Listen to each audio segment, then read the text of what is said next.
I'm going to talk for a bit now about how we get readers to communicate with each other, because this is a really important part of a reader-centred approach.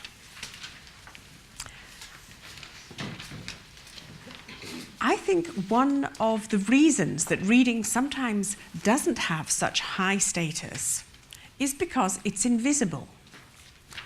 And it's invisible because we do it by ourselves in private.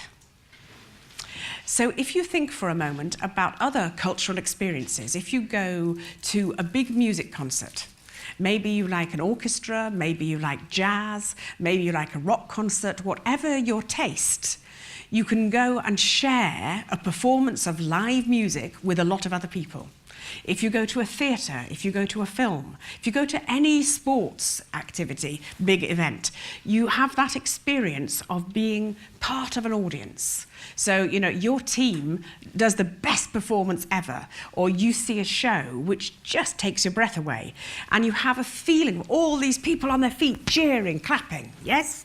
And you feel an identity in some way with them. It makes you feel great. Where are you when you read the best book you've ever read?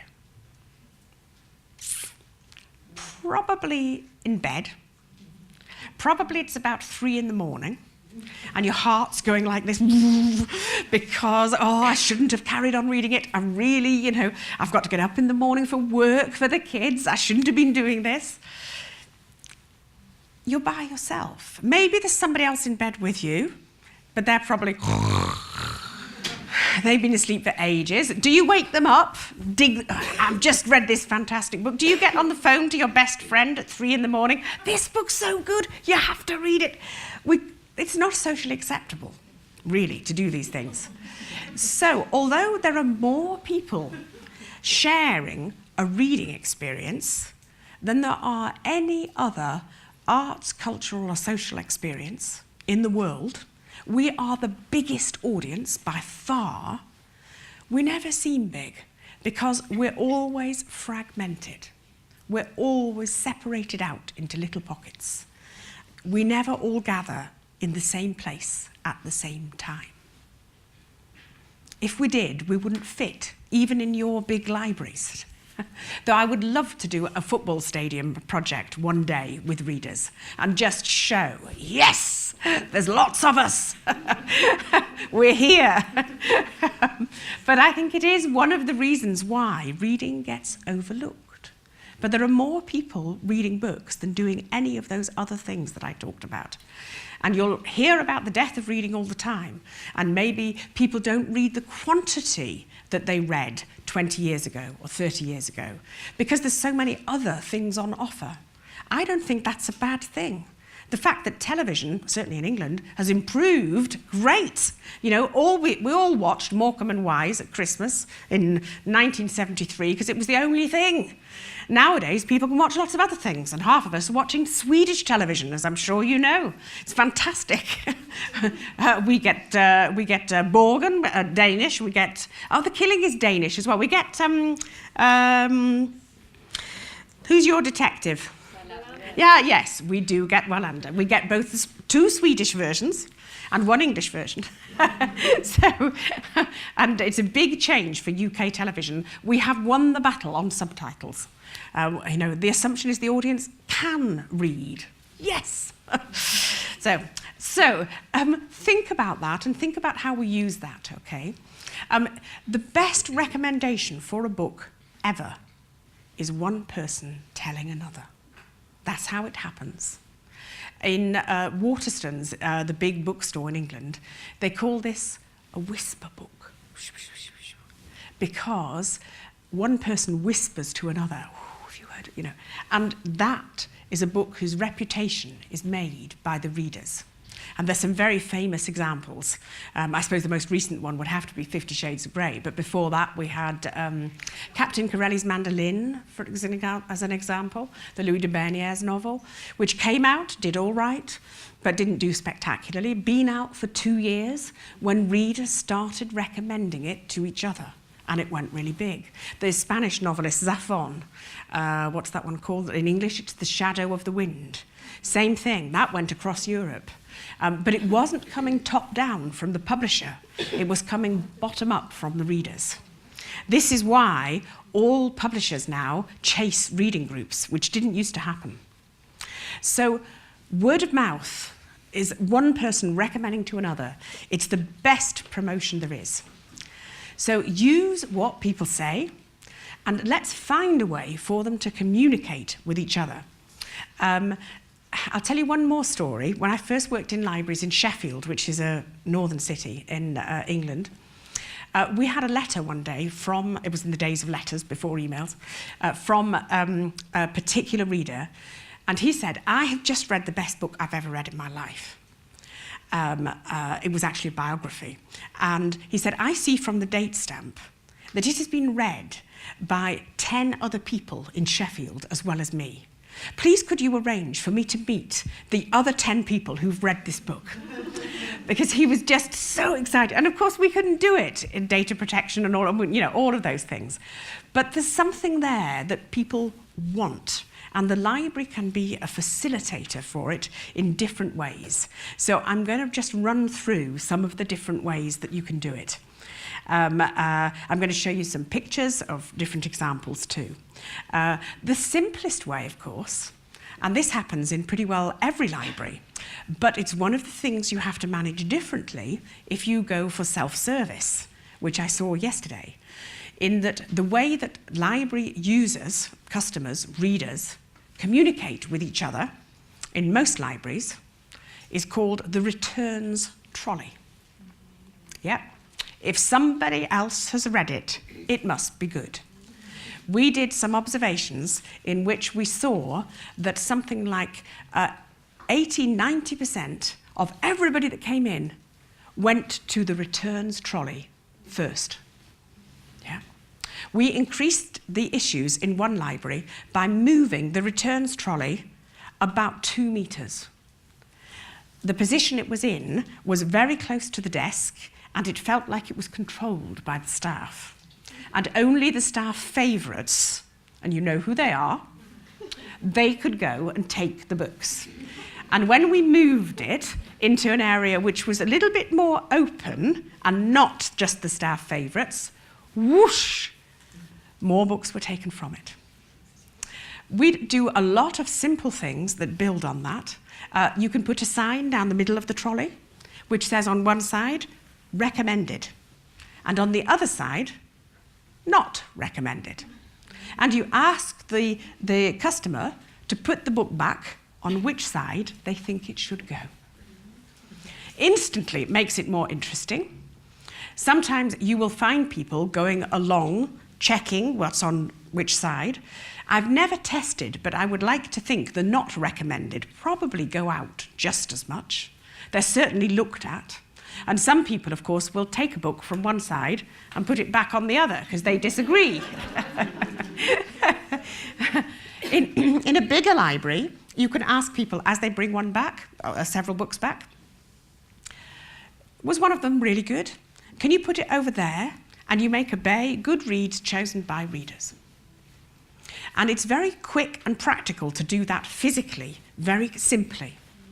So when you go to self-service, which I also believe in as a reader's right, not just as a way to save money, because it gives you privacy, which I think is very important.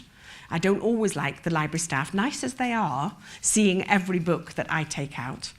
When you go to self-service, you need a way to get some of those returns books back into being visible again, because that's all hidden in the library I visited yesterday, which is a beautiful library. You can't capitalize on that principle. It's worth thinking about how you might. Maybe you just have a little bay, 5 shelves near there, returned books, and you just put some of the books on there before you shelve them, because they will be borrowed. And of course it saves you having to shelve them.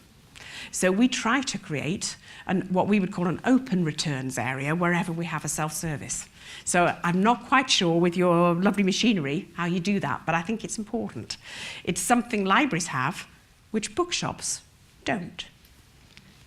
The book physically passes from one to another. I talked about pictures of readers. Here we put some actually onto the bookcase. And again, these are real people. They need to be good quality photographs. We used a professional photographer, but they're very different from the pictures you see in advertising. You know, in advertising, everybody's airbrushed. They're all beautiful. Nobody's fat. Nobody's got any grey hairs. Nobody's got any spots. You know, can we have some real human beings? You know, it makes everybody feel so much better. This guy is happy with who he is. And a lot of people in the library knew him. And to look at him, you might think, well, what sort of imaginative life does he have? Books bring me here. I come for escapism, pure and simple. Fantastic, what an advert. And so I would say, you know, celebrate the human beings who use your library and don't get them to put their best clothes on for the photograph. Photograph them as they are.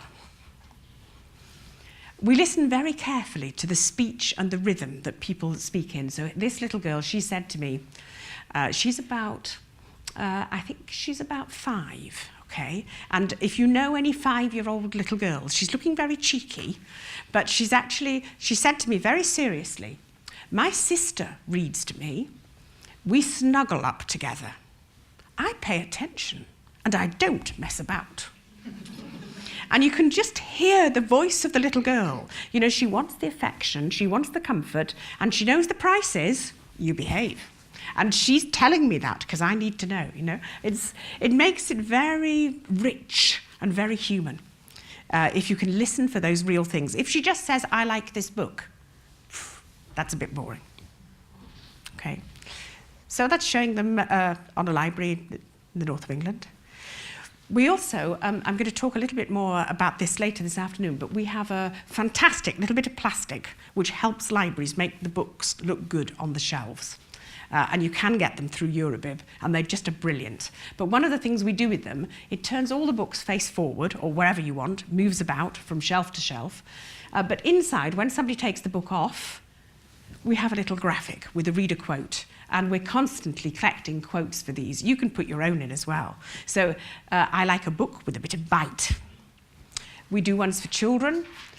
These are all things that real kids have said to us. The best bit of the story was all of it.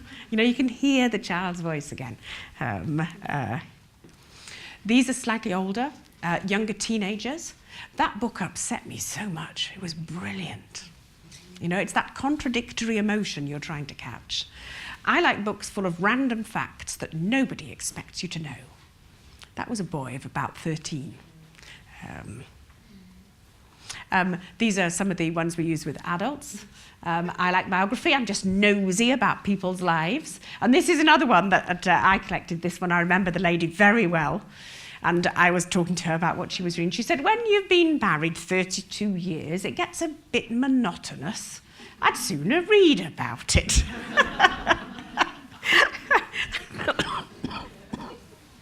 Wonderful. Here's the miserable one again. I like stories, a different woman, but same, about sad childhoods and bad school experiences. I went to a brilliant school.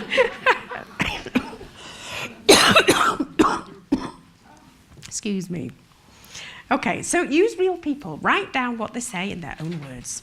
I've already talked about the photographs. You can use these things on notice boards, on websites, in local newspapers, at the bottom of emails. We have everybody writing at the bottom of emails. I am currently reading at the moment. Do you have that?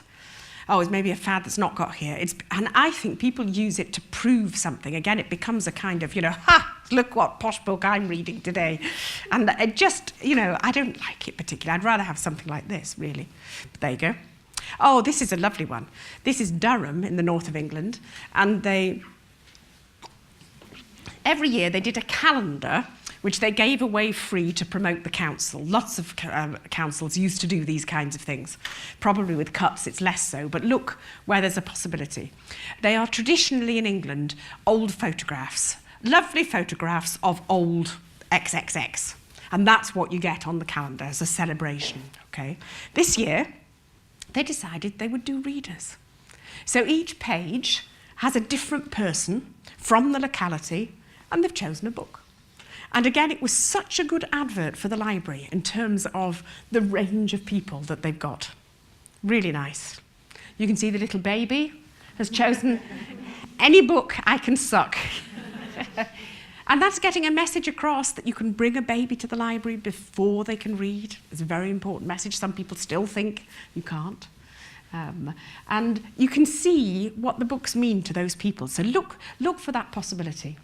Here's a Danish one after I ran a workshop in Denmark, and they were really interested in what do men read. So instead of doing a promotion of male authors, they persuaded 5 of their male users to have their photographs taken and to give a list of the kind of books they read. So this was a promotion coming from the reader point of view. And they actually displayed those books then in the library. And you could think, you know, which one am I most like? Women could do it as well. Or am I like none of them? But it's a different way into reading from here's the authors. And I thought that was nice. The range of men they got, very different types, which is great. This is another one we've used in lots of different ways. Guess who's reading what? It's a very simple concept. This was one I particularly liked, was in a small village where the library was quite hard to find. And they thought not everybody in the village knew where it was. So they persuaded key people in the community. This works well in small communities, like the bank manager. You went into the bank and there was a photograph of the bank manager. Says, guess what the bank manager's reading? And you had to go to the library to find out. When you were in the shop and you got to the till, it said, guess what Susan on the till is reading? And you had to go to the library to find out. Really, really good at the pumps, the petrol pump. You can persuade a lot of people to do this for you. Everybody loves libraries. You have to make the effort. You have to go and do it. They will all be nervous that they read the wrong things. Well, they are in England anyway. And you have to persuade them it's fine. If they find it hard to make a choice, take 10 books with you and say, which one of these would you pick? Photograph, one of them. Fine, done. It really, really works well. That curiosity about local people as a good motivator in a small library. This, again, is quite an old one, but this one I really like because we got the traffic warden that I've always wanted, a policeman, I think it is on that one. In Pontefract, where I live, we have a very tall traffic warden, and we persuaded, you know, the guy gives people parking tickets. Everybody knows who he is. Nobody likes him very much, but they all know who he is. And if you can persuade somebody like that to participate, a lot of people will recognise his picture and think, oh, I wonder what he reads. Okay, and it's not necessarily they're going to read the same thing, but you've just hooked them in with a human angle. There's lots of things. I saw in the library yesterday you were doing a book swap. Now, you were doing it with physical books that were not library books, but you could actually extend it so that people could use library books as well. That one was a gift swap you'd got, hadn't it? It was their own books, which is also a nice idea. But the fact that the book physically passes from one person to another is a real advantage in a library. We also sometimes set up what we call book chains. 3 people linked together, they don't know each other. They each read a book, they choose it, and they then write a little, we just put a piece of A4, it's very cheap. Reader 1 writes a comment, reader 2 writes a comment, and when you go into the library, you have to say, I'm in book chain C, have you got anything for me? And the library is facilitating that. Yes, here's something that is for chain C. The first reader's read it, you're the next one, and bring it back when you're done, it'll go to another one. And we run them usually for about 3 months. And what happens then is you've read 2 books somebody else chose, which opens up the choices, and you've seen what somebody else says about the book you chose. Really interesting. We have a rule you don't have to finish it, but you always have to write something. So you can say why you gave up on it, if you really hated it. It's a nice idea. I've used it also as a way to get reading groups going. When I don't think I'm going to get enough people come to be part of a reading group, I do that first. And then when I've run maybe 2 or 3 of those, they all come to a social event and they want to find out, who was it who said that about my book? And you can begin to widen up the discussion, I think. Messages in books all the time. Encourage it. Just little bits of paper. Leave a message for another reader. I've done this in school libraries where I've got the school librarian to pretend that they weren't doing it. And the kids find out about it and tell each other, do you know, somebody's putting messages in the book. And the librarian has to pretend it's not them at all. Because it works much better if it's not them. We've also done it in public libraries where people have written inside the, you put a little slip, please leave a comment. It says, we value your opinion. We'd like to know what you think of it. We'd like you to communicate who else would like this book. Sometimes we put, what would you suggest people read next? That's a different one. All of these things people have opinions on, and it's very simple to do in a public library. Book of the day is a really simple one. Have I got a picture of that? Let me just see. Oh, I will take these in order. This is one with a little comment card. We do a comment card saying reader to reader. And it's in a little bit of plastic that sits under the book so you can move it around. People write in why they think that's a particularly good book or what they think of it. We also do it where you can put it actually into the piece of plastic as well, different versions. Children's one, me to you. This is one we use in our online training. People just print it out, try something new, and you put it in different places in the library. These are some of the free downloads in the online training that we do. Another thing we sometimes make is a reader's notice board, where you can ask questions and get other readers to answer them. The kind of thing, one of the first ones I had was, my dad is in his 80s. He likes funny books. His sense of humour is completely different from mine. How do I go about finding him the right thing now he can't get to the library anymore? And we had other people suggesting funny books for a man in his 80s, basically. And that's quite useful. Get other people to help. These are all different versions. That's a slip. Again, this is all part of the online training course we run. This is a version in Ireland, so it's bilingual. And we're asking people, if you enjoyed this, you might also like title author, recommended by another reader in this library. You can find it in this library in the fill in the section, or by asking a member of staff to find it for you. And we get readers to fill those in, we get the library staff to fill those in, and it's just making that connection human.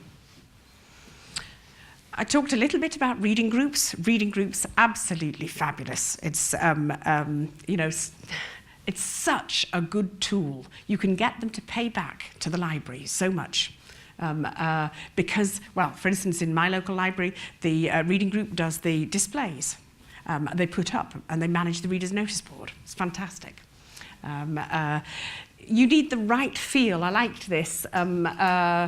Tell us about the books you've loved or loathed. You know, they're allowing people not to like things as well. It's a nice phrasing of it.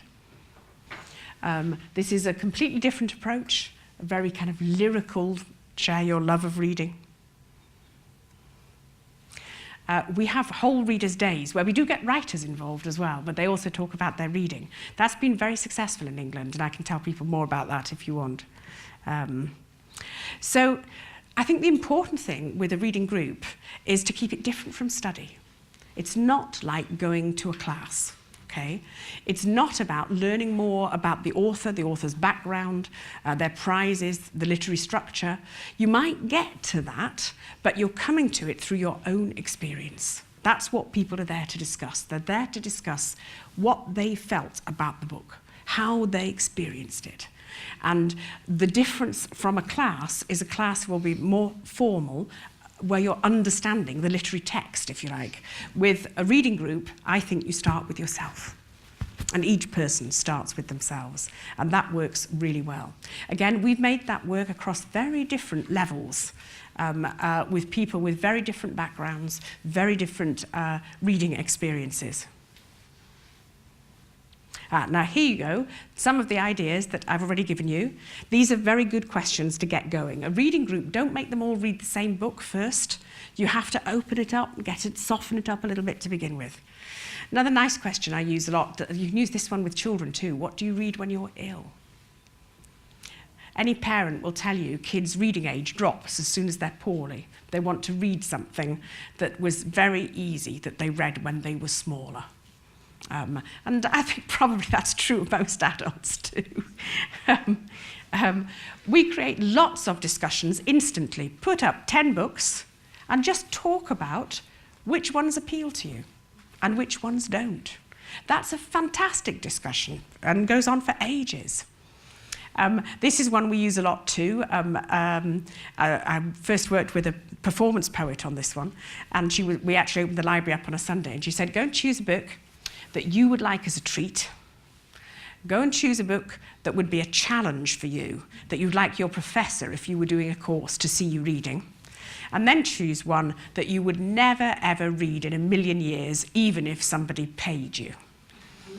And you bring the 3 books back, and you start a discussion about them, and that can keep going for ages.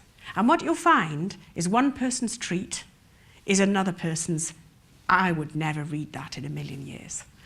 And if you can get people talking about that and laughing about it and not getting a complex about it, it's a great basis for a reading group to go forward on. Really good. This is the kind of material we produce to support reading groups.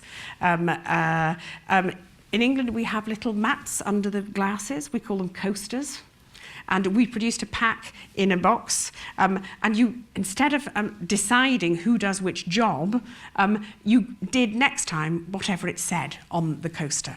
So that one said, please bring the wine. This one says, please ask a question you don't know the answer to. Many people ask only questions they know the answers to. They're not real questions at all. They're opportunities for me to tell you how clever I am. And another one, this is one also very good. We teach a bit about group dynamics with reading groups.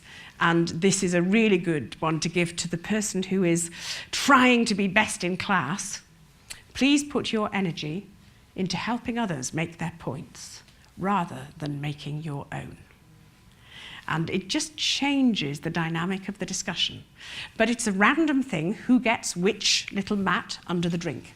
So it manages it without one person having to say, you do this, you do this, you do this. It's a democracy, and it's a nice way to do it. We also, this is a great exercise. I hadn't realized I put in all the reading groups one. I'm giving you some of my best ideas all in one go here. This is a brilliant one. If you do read the same book, how do you structure a discussion about that book that isn't the same every time? And everybody thinks, oh, here we go, we're talking about, it's just like last month. And she's going to say that, This is a really neat way. You have a bookmark, 4 little bookmarks, and you give them out. We make them just on card. You put the first bookmark in at the end of the first chunk you read. I'm going to borrow your notebook again. It's easier to demonstrate it physically. So I put something in. Let's imagine the pencil is the bookmark. And I put it there, the first chunk. But somebody may have read half the book in one go because they really liked it. And theirs goes in here.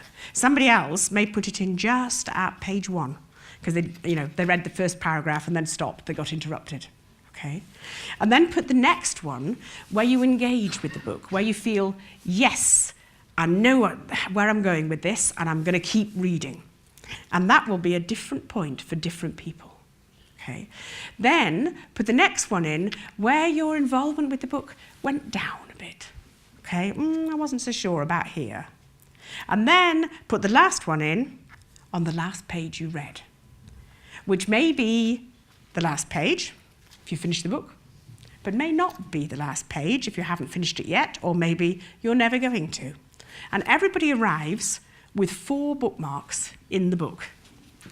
And you have an instant way to structure the discussion, because you just compare where people have placed the bookmarks. And it takes you deep into the book. You can have as big a discussion as you would in a university tutorial, but it's a very equal way of doing it. It doesn't assume any expertise on any one individual. It's a nice idea. These are some of the other little reader-centered things. We put these into a stand we call Book of the Day. And it just holds one book face forward. and you give it prominence, and then people borrow it. Okay. They think if something's been given all that attention, it must be good. And we do a very nice one where lots of libraries have done this in the UK, where if you have Book of the Day, we say to the customers, if you take it, can you put the next Book of the Day in its place? And then instead of the librarian choosing, the readers choose. I've done that in school libraries too, where they had Book of the Week they started with, it went to Book of the Day, it went to Book of the Hour, because it was going in and out so often. And it's just a way of getting that communication going. This is you may want to use some web techniques. This is something we did in our reading group recently where we used Wordle.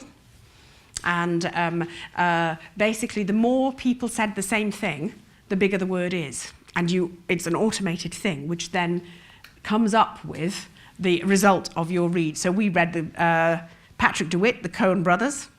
And you can see most people found it funny, but some people tedious, pointless, and we're expressing the different views all in one thing. This is looking at children and how we get children talking to each other about books. And this is a game we made based really on same sort of concept as Top Trumps, where, do you have those kind of card games? I'm sure you do, where you have a list of characters. We've got them for Lord of the Rings, we've got them for Star Wars, we've got them for football, and you've got, different scores for different factors. So power, brains, and you score 6 for this and 4 for this, and your kids hold them and turn them over and say, right, I've got 6 and you win the card if they've only got 4. Yeah? Is that recognisable at all? We did one for books.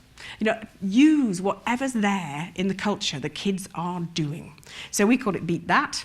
And here's the examples of the books.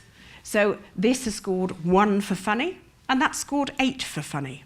So if I've got this card and you've got this card and I call funny, I win. Okay?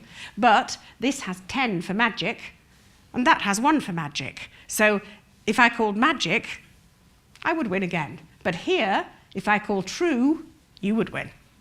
And you keep playing until one person's got all the cards. But these are actually real things. So what we found was we had sets of these cards and we'd set up little games. If the books were next to them, kids would go and take the books afterwards. And we have a little comment about the book, which is again not a summary of the plot. What happens with children's books is all the writing about children's books tells the story. And that's very boring. We're always trying to describe the flavour and get them interested. So how to eat fried worms. Eat 15 worms in 15 days, that's the bet. Can Billy's recipes make them wormalicious and beat the bullies? It's crazy, stomach-churning stuff with lots of laughs, but it might put you off your dinner. And here, think school is boring, try the Knights Academy. You'll need your wits about you and good friends you can rely on. Oh, and warm socks. And these factors here are all real. So you could go through the pack and say, I want all the funny books. I want all the scary books. Okay. This one is just a random factor because we had to make the game work. And that's quite difficult because you need the baddie. So in all those things where there's, Gandalf the goody, you've got Sauron the baddie or somebody bad. We couldn't take a children's author and say, you're the baddie, you're the one nobody likes, or we'd never get spoken to again, especially by their publisher. So we had to invent a random factor. We did one for the older age group as well. So you can see it's the same concept, but just a slightly different approach to the wording. So that we've got laughs and shivers instead of funny and scary. And we've got speed, how fast does the book read? And again, you can see we're using non-fiction, which is really important for boys. Any of you working, I'm sure, in children's libraries know that. So politics, very rude, very funny, and not for the easily offended. Talks directly to you, and you may want to shout back. Makes you think again, whichever political party you support. It's tempting the kids to get into actually reading it. And lastly, before we break for lunch, you can make a whole event around reading. When we come to make events, we tend to think of authors. And sometimes that's very successful. But I've also been involved in a lot of library events where the library had to have an author. They didn't even get to choose them. It was kind of imposed from somewhere further up. Sometimes the library debates which author for a long time, and they want these 3 famous ones who cost far too much and they can't have them, or they won't come out from the national capital. You can't have those either. So you can have this author nobody's ever heard of. Fine, thank you. And they're a very good author. I don't have a problem with the authors. But what then happens is the library spends 6 months planning the author event. The amount of effort for one evening is sometimes unbelievable. The poor person organising it gets more and more tense the closer the date comes. I've been in a situation where close friends will cross to the other side of the street because they know you're going to say, "Are you coming on Thursday?" "You are coming on Thursday, aren't you?" Okay. And then come Thursday, the weather is terrible. And so the numbers are tiny. I think the smallest I've ever done is probably with 3 people. Yep. And the author's fine. As long as they're not drunk, the author's great. They do good stuff, but the 3 people who come are very embarrassed. Yep. The author's a bit embarrassed too. That's probably why they need to get drunk. But the 3 people you can see, although the event, it just feels a little sad, and they're sort of thinking, "Oh, I'm not sure I'll come to anything like this again." And the member of staff who said, "I told you there was no call for anything like this round here," you could strangle because she seems to have been proved right. And the negative fallout for the next 6 months, oh, you remember that? It's awful. So what I experienced working with libraries was a lot of effort for very little reward. Now, if you can get the big name author, or if the author is known locally, you can make it work, great. But if you're struggling to make that work, I think there are better ways to use your energy, and ways which can actually end up supporting authors better. Because there are an awful lot of readers out there, they don't want to meet the author.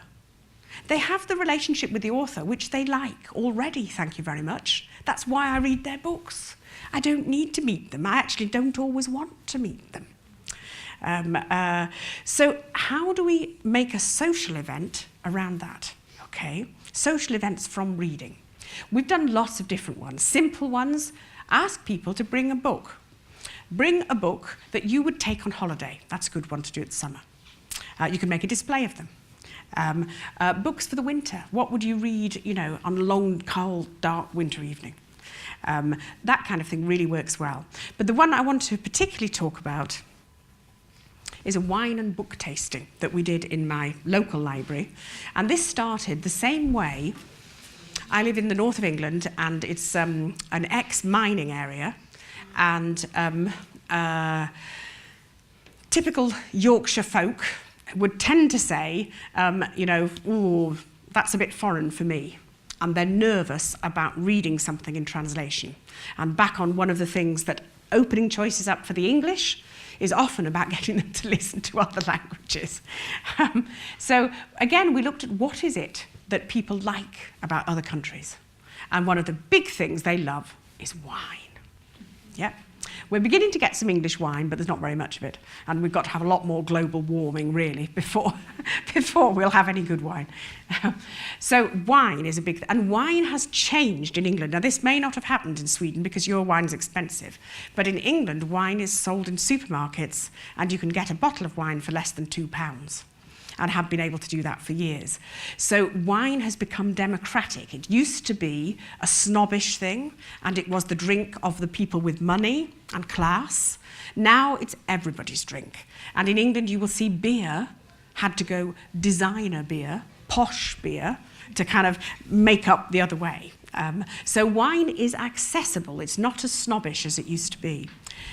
So we created an event at the library where we offered a wine and book tasting. And you came to the library, and we set it out, little cafe tables, and you had quite a formal presentation of the wine, and you would try to do it like a proper wine tasting. So you're looking at the colour, trying to describe it, and you're then trying to describe the taste of it. And then while you sip it, somebody reads to you from a book. Okay. In this instance, it was from a book from the same country as the wine. I've also done it where I've tried to match the flavour of the writing to the wine.